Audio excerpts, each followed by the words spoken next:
Goeiemôre aan almal en baie welkom by ons erediens hier by die gemeente NG Kempton Park Oos. Nou geliefdes, soos julle seker altyd duidelik kan sien, ek het bietjie ietsie anders aan wat ek baie lank terug aangehad het, 'n warm truitjie, en dit is omdat dit hierdie week uiters koud was.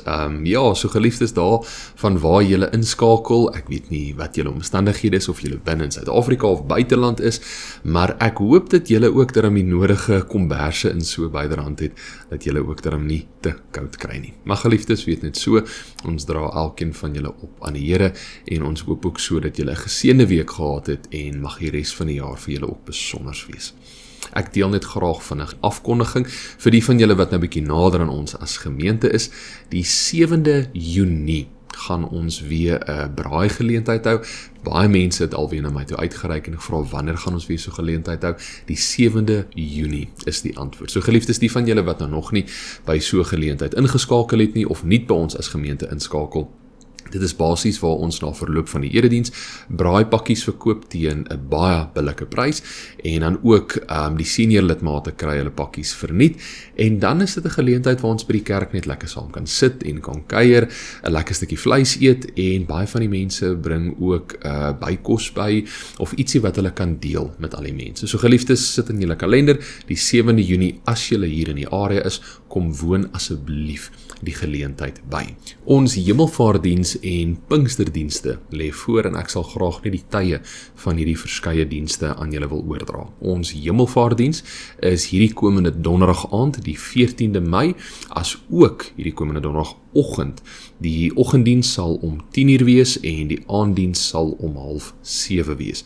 Dan volgende week Sondag, soos normaal, sal ons 9:00 erediens hê, maar Sondag aand om 6:00 sal ons Pinksterreeks dan begin. En basies hoe die Pinksterreeks werk, die aandse erediens word die volgende oggend om 10:00 herhaal. So Sondag aandse erediens, let wel, dit begin 6:00, dit sal die volgende oggend 10:00 by die kerk herhaal word. Maar dan, vir die res van die eredienste wat in die aand sal plaasvind, wat dan Maandag, Dinsdag, Woensdag en Donderdag is, dit sal eerder 6:30 begin as Sondagse diens wat om 6:00 begin het. So dis net 'n belangrike onderskeid om uit te lig. Sondag aandse erediens begin om 6:00, en die res van die aande se eredienste begin om 6:30. Maar elkeen van hulle sal die volgende oggend om 10:00 herhaal te word. Ons beplanning is om meerderheid van hierdie dienste op die internet beskikbaar te stel, maar ons gaan ons bes probeer. En dan laastens, die 24ste Mei is dit ons Pinksterfees erediens, en na verloop van daardie erediens by die kerk gaan ons ook 'n paar eetgoedjies kerk toe vat. So net 'n ou bordjie met eetgoedjies op, of ietsie wat julle dalk graag sal wil maak, en dit word dan kerk toe gevat en dan ook so gedeel tussen almal, en dis ook 'n gesellige geleentheid. En ja, vorige jare was daar groot opkoms en die kos was nog meer, so geliefdes, nooi julle ook uit na hierdie geleentheid toe. Maar geliefdes, met dit, ek gee vir ons nou geleentheid om stil te word voor die Here, dat ons vir 'n oomblik net bietjie kan ontsnap van alles wat daar buite aangaan, en dan sal ek ook so na die geleentheid van stilte vir ons 'n wotum lees.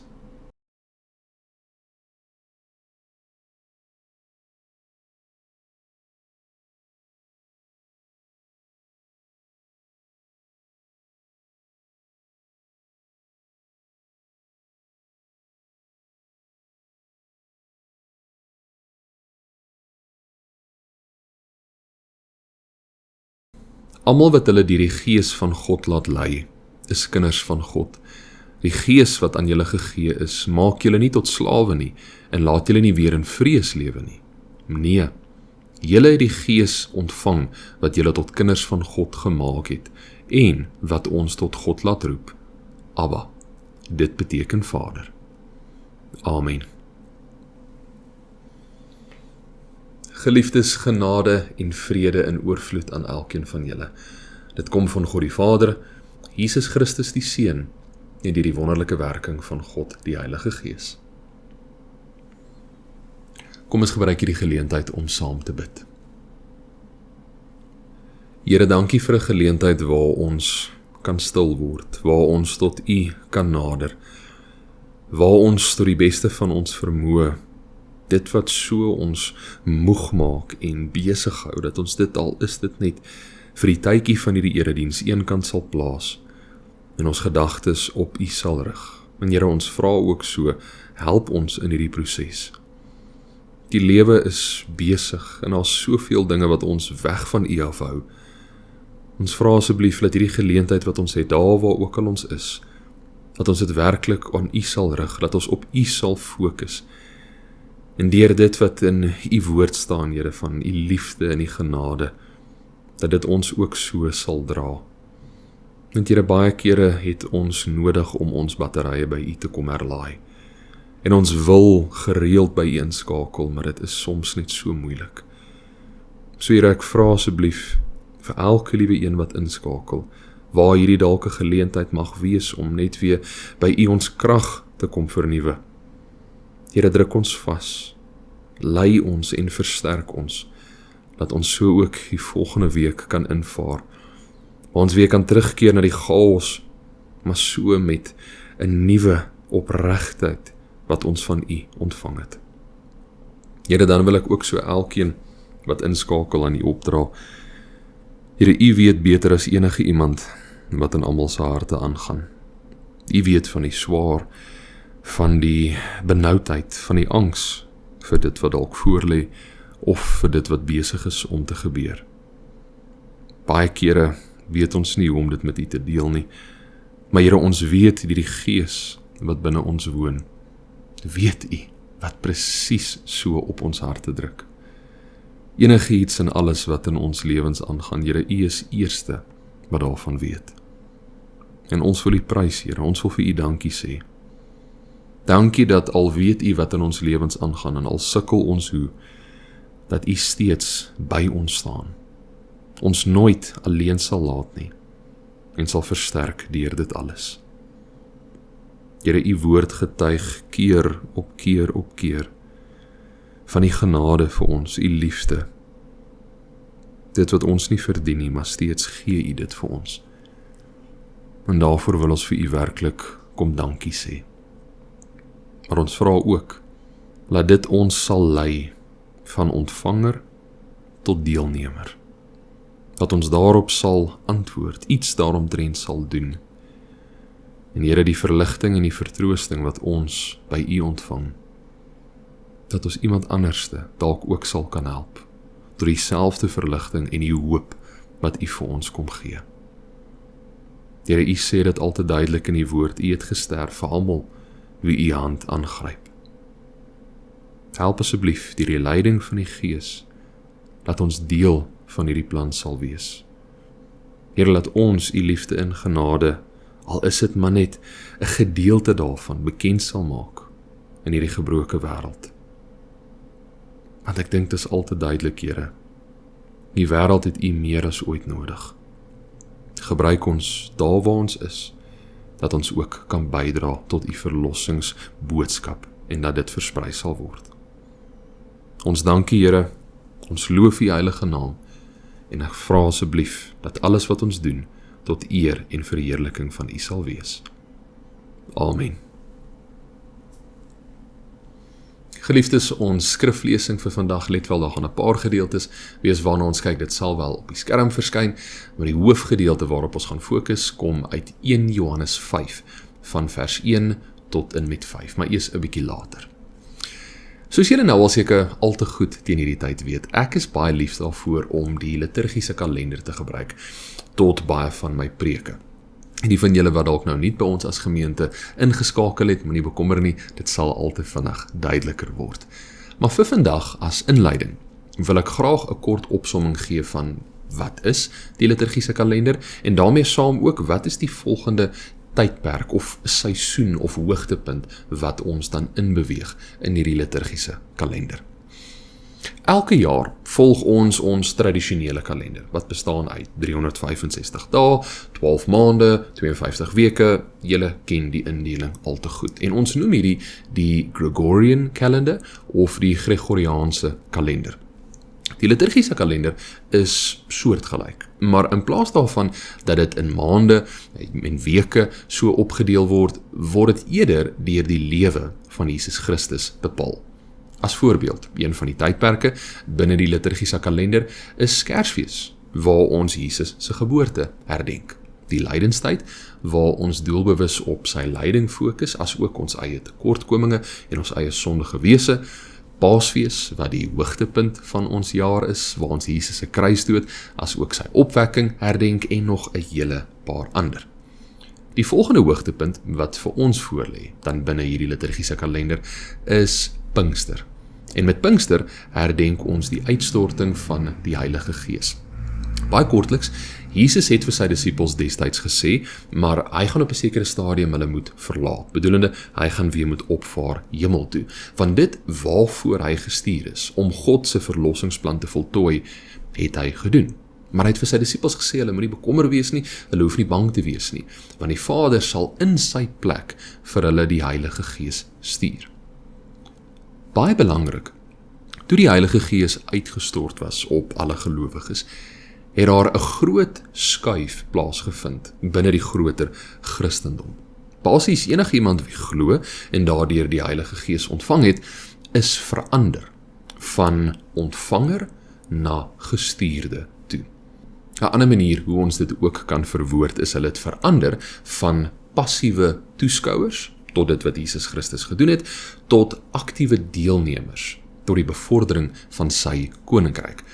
Net soos wat die disippels verander het van disipel tot apostel. Disipel beteken leerling, apostel beteken gestuurde. En geliefdes, dit is vir my ook belangrik om uit te lig. Dieselfde gees waarmee die apostels toegerus was, wat as voorbeeld Petrus laat verander het, van iemand wat eintlik maar nie sy verhouding met Jesus Christus wou erken het nie, eintlik gevlug het vir sy lewe, tot iemand wat die strate ingevaar het en die Here se naam verheerlik het en bekend gemaak het, van toeskouer tot deelnemer. Dieselfde gees wat hom in staat gestel het tot dit, is in elkeen van ons. Ons moet altyd onthou, die boodskap van die Bybel het nie sy einde bereik toe die laaste boek Openbaring klaar geskryf was nie. Nee. Maar ongelukkig is dit baie kere ons beskouing. Maar die woord van God is van eintlik maar 'n baie ou dokument. Ons moet eintlik maar versigtig wees oor hoe ons dit gebruik. En ja, daar's sekere waarhede wat ons nou maar toepas, en nie almal nie, maar sekere van hulle kan ons op 'n manier gebruik om ons lewens bietjie beter te maak, maar is nie eintlik reg om daarna te verwys as waarheid nie. Dis beter om eerder dit volkswyshede te noem. Geliefdes, glad nie. Die boodskap van Jesus se kruisdood, sy versoening, bedoelende dit wat hy vir ons gedoen het om ons verhouding met God te herstel, sy oorwinning oor die dood, leef voort in elke liewe een van ons. Ons lewens getuig van dit wat in die woord van God opgeskryf staan. En die rede daarvoor is, want ons is toegerus met die Heilige Gees.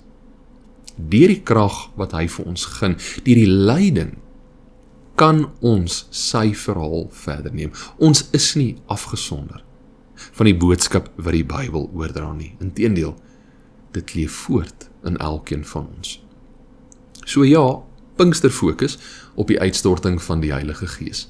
Maar die manier wat ons hierdie spesifieke tydperk herdenk, is nie passief van aard nie. Bedoelende, ons aanskou dit nie net as toeskouers nie. Nee. Ons ontvang dit eerder as deelnemers, tot waartoe dit die Gees ons nou in staat stel. Die boodskap van Pinkster kom herinner ons waartoe ons gelei word, nou dat die Gees 'n vaste woning binne ons gevind het. En geliefdes, dit is presies wat vanoggend se skriflesing met ons wil kom deel. Hoe lyk iemand? Hoe tree iemand op, wat nie net 'n ontvanger van die Gees van God en die blye boodskap, die euangelion, die evangelie is nie, maar eerder 'n aktiewe deelnemer. Maar voordat ons die skriflesing saam gaan lees, wil ek daarom net graag die nodige agtergrond deel. 1 Johannes as brief word deur baie teoloë gesien as 'n pastorale verlengstuk van die evangelie van Johannes. Nou, pastorale verlengstuk bedoelende, dit wat ons lees in die evangelie van Johannes, word in 1 Johannes, die brief, net bietjie nader aan die hart oorgedra. Bedoelende, daar word baie meer in diepte uitgebrei. Daar word praktiese voorbeelde gegee, riglyne oor hoe ons dit kan toepas, waarvoor ons versigtig moet wees, ensovoorts, ensovoorts. So baie eenvoudig opgesom, dit wat 1 Johannes vir ons kom vertel, is 'n in diepte uitwerking van die waarheid van dit wat ons in die evangelie van Johannes lees vir ons lewens vandag. En die rede waarom hierdie brief destyds so belangrik was, en in alle eerlikheid tot vandag toe nog, was omdat valse profete sekere gemeenskappe ingevaar het, en hulle het allerlei dwaalheid begin verkondig, en in ons huidige omstandighede gebeur dit steeds. Maar wat destyds gebeur het is, hierdie valse profete het begin sê, maar Jesus het nie werklik aarde toe gekom nie. Hy was nie fisies hier op aarde gewees nie. So die doel van die brief was dan eerstens om die waarheid van dit wat in die evangelie van Johannes opgeskryf gestaan is, te ondersteun en te versterk, en tweedens om vir die gelowige gemeenskap sekerheid te gee, sodat hulle teen hierdie valse verkondigers kan staan. Wat 1 Johannes 5, die hoofstuk waaruit ons vandag lees, spesifiek dan op fokus, is hoe verskil 'n gelowige gemeenskap wat gelei word deur die Gees van God van 'n gemeenskap wat eerder hulle eie dwaalleer glo en nie eintlik alself steur aan dit wat die evangelies sê nie. So geliefdes, met dit as inleiding, kom ons lees vanoggend se skriflesing saam, 1 Johannes 5 vers 1 tot 5. Elkeen wat glo dat Jesus die Christus is 'n kind van God. En elkeen wat vir die Vader liefhet, het ook die ander lief wat kinders van die Vader is. Hieraan weet ons dat ons die kinders van God liefhet, wanneer ons God liefhet en sy gebooie onderhou. Die liefde vir God bestaan dan daarin dat ons sy gebooie gehoorsaam. Sy gebooie is ook nie moeilik om te gehoorsaam nie, want enige een wat 'n kind van God is, kan die sondige wêreld oorwin. En die oorwinning wat ons oor die wêreld behaal het, is deur ons geloof. Wie anders is dit wat die wêreld oorwin, as hy wat glo dat Jesus die Seun van God is? In vers 1 kom spreek die skrywer direk hierdie hele idee aan wat die valse verkondigers oorgedra het, dat Jesus nie werklik aarde toe gekom het nie. Hy sê, elkeen wat glo dat Jesus die Christus is 'n kind van God. Belangrik om vir ons te weet, Christus is nie Jesus se van nie, dit is 'n titel, 'n beskrywing. Christus beteken die gesalfde van God, die een wie God aangestel het as koning en verlosser, en dit was 'n gebruik in die vroeë jare gewees, wanneer iemand die ampt van koning in beweeg het, was hulle gesalf tot koningskap. So, in ander woorde, Jesus is die een wat God gestuur het, om in ons lewens as koning in te tree, en ook as verlosser. Maar dit is baie belangrik om die onderskeid te maak. Sy verlossingsdaad as gesalfde loop hand in hand met hy wat regtig en werklik aarde toe gekom het. Nie as een of ander geestelike manifestasie of in sy volgelinge se verbeelding verskyn het nie. Nee, hy was fisies hier op aarde gewees. En die skrywer sê, die wie hierin glo, in Jesus Christus, die gesalfde, die gestuurde, is 'n kind van God. Die skrywer het dieselfde punt met die vorige hoofstuk bekend gemaak. Ek lees vir julle 1 Johannes 4, vers 2 tot 3. Hierin ken julle die Gees van God. Elkeen wat bely dat Jesus werklik die Christus is, wat mens geword het die Gees wat van God afkomstig is.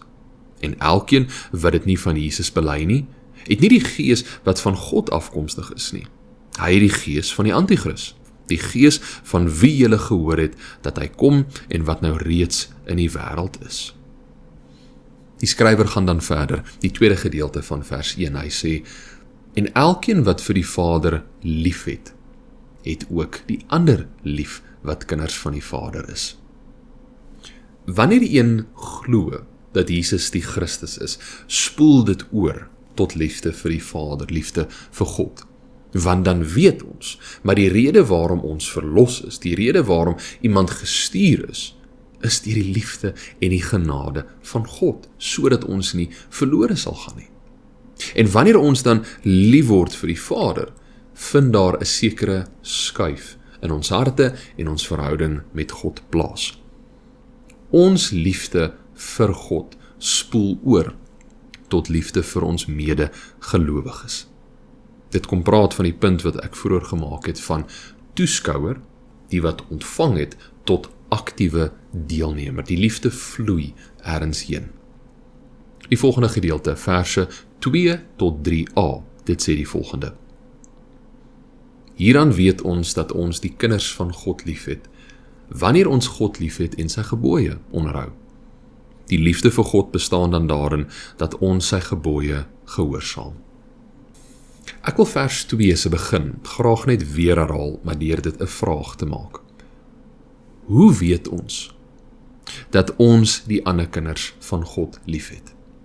Ons kan ook vra, hoe word ons geïdentifiseer? Hoe verskil ons van die wat nie die kinders van God liefhet nie? Wel, eerstens, ons het God lief. En tweedens, ons onderhou sy gebooie. Die skrywer is besig om amper iets van 'n kettingreaksie hier aan ons oor te dra. Hy sê, wanneer een glo dat Jesus die Christus is, dan word jy 'n kind van God. Wanneer jy 'n kind van God is jy ook lief vir God. Wanneer jy lief is vir God, dan is jy lief vir jou medemens. En wanneer jy lief is vir jou medemens, leef jy sy gebooie uit. Ek hou baie van die spesifieke bewoording wat die 83 vertaling hier gebruik, om sy gebooie te onderhou.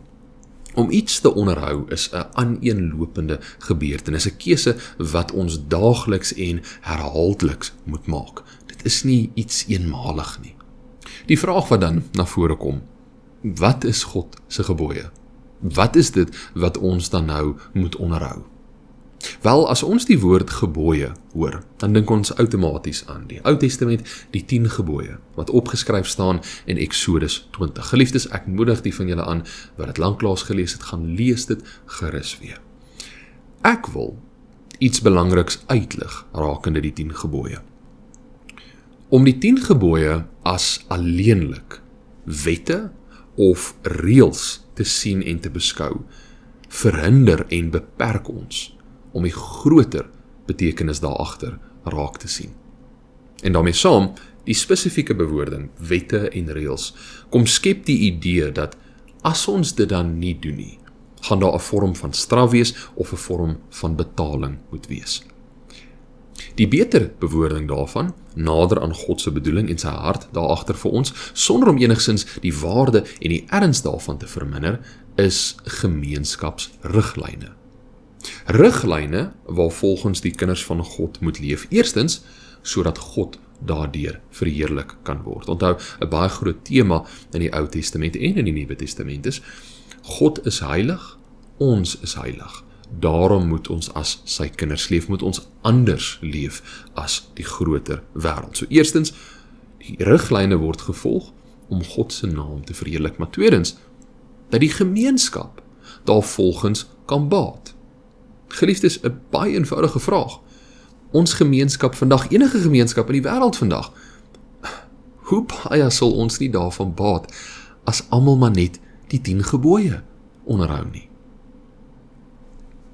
Klink hierdie beskouing nie eintlik baie na aan dit wat ons skriflesing vanoggend gesê is nie. Maar die wie lief is vir God, is lief vir sy gemeenskap en leef dan die gebooie saam uit. So ja, die 10 gebooie absoluut insluitend. Baie kere dink ons maar die 10 gebooie, omdat dit uit die Ou Testament kom, is dit nie meer deel van ons verhouding met God nie? Nee. Dit is 'n mooi en 'n kragtige manier om dit op te som, maar let wel Ou Testament. In die Nuwe Testament is daar ook 'n paar tekste wat vir ons 'n bietjie duidelikheid gee oor God se gebooie. Die eerste ene wat ek wil lees, is die albekende gedeelte wat uit Matteus 22 vers 34 tot 40 kom. Ek lees dit graag. Toe die Fariseërs hoor dat Jesus die Sadduseërs die mond gesnoer het hulle bymekaar gekom en een van hulle, 'n wetgeleerde, het hom met 'n vraag probeer vastrek. Meneer, vra hy, wat is die grootste gebod in die wet? Jesus antwoord hom, jy moet die Here jou God lief hê met jou hele hart en met jou hele siel en met jou hele verstand. Dit is die grootste en die eerste gebod. En die tweede, wat hiermee gelyk staan, is, jy moet jou naaste lief hê soos jouself. In hierdie 2 gebooie is die hele wet van die profete saamgevat. Of in ander woorde, liefde vir God, wat direk oorvloei tot liefde vir jou naaste. Maar daar's nog 'n gedeelte in die Nuwe Testament waar ons lees van God se gebooie. En dit kom uit volgens 'n skriflesing, die brief waaruit ons lees 1 Johannes. Ek lees vir julle 1 Johannes 3, vers 23 tot 24. En dit is sy gebod. Ons moet in sy Seun, Jesus Christus, glo en ons moet mekaar lief hê, ooreenkomstig die gebod wat hy ons gegee het. Wie sy gebooie gehoorsaam, bly in God en God in hom. Hieraan weet ons dat hy in ons bly. Hy het ons sy gees gegee. Wees lief vir die Here. Wees lief vir jou laaste. Maar daar's nog 'n gedeelte wat ek vanoggend vir ons wil lees, wat ook uit 1 Johannes kom, wat handel oor God se gebod. 1 Johannes 4, vers 21. En hierdie gebod het ons van hom gekry. Wie vir God liefhet, moet ook sy broer lief hê. Om terug te kom by vanoggend se skriflesing, ek gaan verder met vers 3b. Dit sê: sy gebooie is ook nie moeilik om te gehoorsaam nie. Geliefdes, soos die Engelse nou hierop dalk sal reageer en sê, maar joh, dit is bietjie van 'n bold statement, is dit nie? As ek die gebooie nou hier so aanskou, veral as ons moet gaan praat van dit wat in Eksodus 20 opgeskryf staan, en ons moet nou lief wees vir almal, dit klink vir my maar bietjie na 'n moeilike taak. Wel, geliefdes, die rede daagter mag dalk wees, omdat ons sy gebooie, dit wat hy van ons verwag, nader uit ons eie vermoëns. Laat ek verduidelik wat ek daarmee bedoel. 1 Johannes 5 kom skyn lig op die verskil tussen die wie werklik in God glo, 'n verhouding met hom het, gelei word deur sy gees, en die wie aller dwaalleer verkondig en daarvolgens lewe. Een van die maniere waardeur ons hierdie twee groepe van mekaar kan skei, is deur wie vir God lief is en baie belangrik sy gebooie nakom.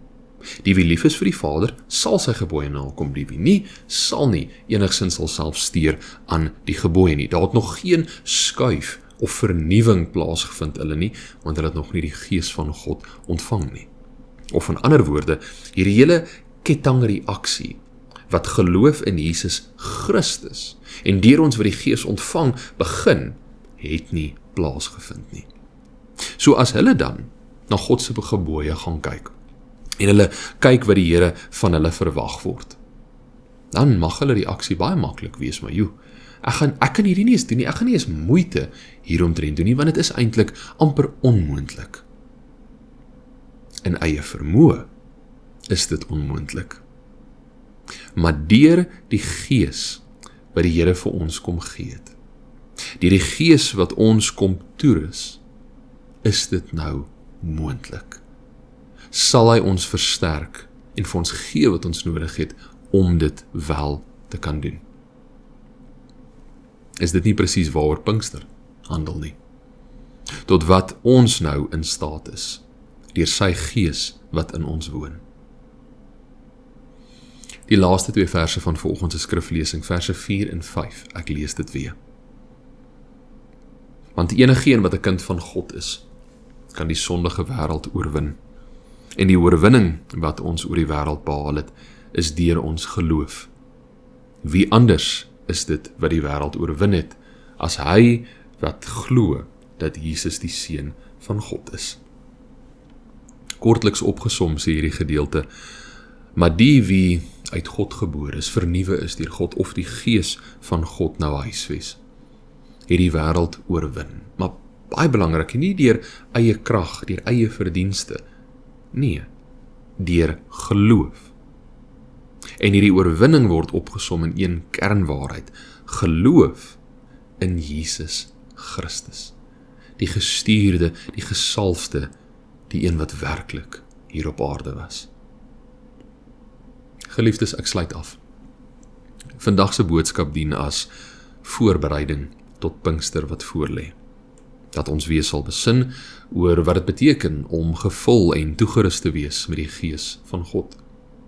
Wat dit beteken dat ons vandag eintlik as deelnemers dien en nie as toeskouers nie. Soos ek vroeër uitgelig het, die boodskap van Christus, dit wat die Bybel van getuig, die liefde en die genade van God, leef voort in elkeen van ons. En dat ons die kettingreaksie wat God in ons harte laat plaasvind, van geloof tot kind van God, van kind van God tot liefde vir God die Vader, van liefde vir die Vader tot liefde vir ons medegelowiges, en liefde vir ons medegelowiges tot ons wat nou sy gebooie gehoorsaam. Laat dit altyd 'n realiteit en 'n waarheid in ons lewens sal wees wat ons elke dag koester. En ja, geliefdes, dit mag dalk moeilik en uitdagend vir ons voorkom, maar weet net dit, die Gees van God wat ons kom toerus, wat vir ons kom gee wat ons nodig het om presies dit te kan doen, sal altyd met ons wees. Amen. Ek gee 'n oomblik van stilte.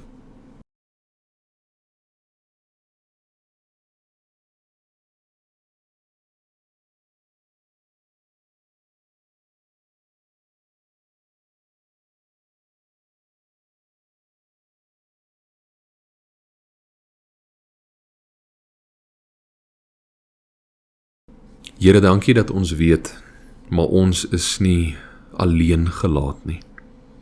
Dat toe U opgevaar het hemel toe, jy die Vader vir ons, die voorspraak, U waarheid, U Gees kom stuur. En Here, daardeur word ons nou versterk, vernuwe. 'n Skuif het in ons harte plaasgevind. Help asseblief dat ons hierdie Pinkster seisoen sal inbeweeg, en dat ons weer opnuut sal fokus op wat dit beteken om aktiewe deelnemers te wees. Om die boodskap wat U woord aan ons oordra, bekend te sal maak in die wêreld daar buite. Here, U woord leef voort in elkeen van ons. Ons lewens getuig van die waarheid en die boodskap van U woord. Dankie dat ons deel kan wees van dit. En ons vra vandag vir U, Here, gebruik ons. Gebruik ons daar waar ons is. Dat ons iemand dalk na U toe kan lei. Dat ons lig kan skyn in iemand se donker wêreld. Dat ons vir iemand 'n boodskap van hoop en troos kan gee, wat alleenlik moontlik gemaak is deur U kruisdood. Ons dank U daarvoor, Here, en ons prys U naam. Amen. Geliefdes, ontvang die seën van die Here.